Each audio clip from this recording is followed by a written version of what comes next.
di ka arkanlis o sa mga mga espiritu maangil sa kalangitan o pundasyon din sa yuta ang Diyos o magsuon o atong maabyan o kanatong mga siyang espiritu o kanatong tanan maisod mayong matag May mutagsag igsoon. sa tanan magpasalamat kita sa Diyos nga anya kita nga nagtuman usab sa mga giboton sa isi sagrado corazon ninyo usa mga igsoon ang ingon sa sulatan ang lahutay maluwas.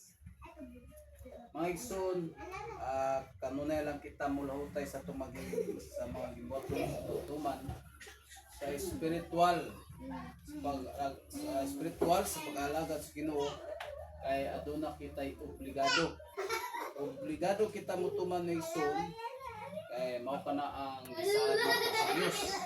Atong basahon sa Roma kapitulo 8 verse 12 tungod niana mga igsoon, obligado kita sa pagkinabuhi dili sumala sa tawhanong kiniya. Busa may igsoon sa espiritual sa pag-alagad sa Ginoo tuman gid kita may igsoon mo kagubot man o dili atong saan dapat kinato tumanon.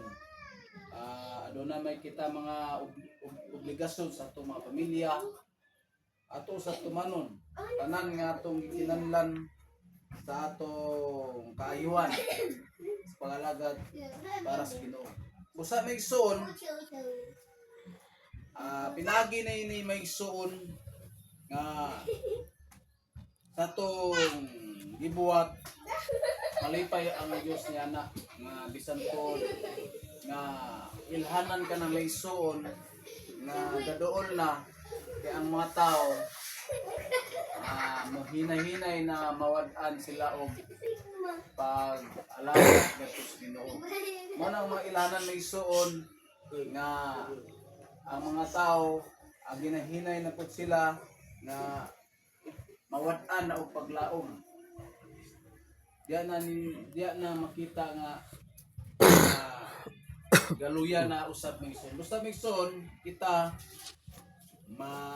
maisugon kita sa palagid sa Ginoo ato kinigasigon ug atong pangayoon sa Ginoo nga kita malutay sa panahon nga atong gipanganaman tagan kita kanang og kusog ug kapasmog sa lawas kay mao pa na ang puhunan nato nga kita makalutay usa tanan nga mga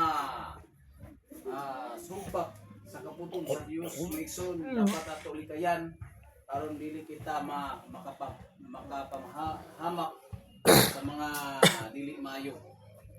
Tumanon lang nato maigsoon kita isip sa ka-leader, misyonaryo o komunante o kanato maigsoon mayong buntag. Mapini ang pulong sa Ginoo, nalayo ng Dios ug pasalamatan sa tanan.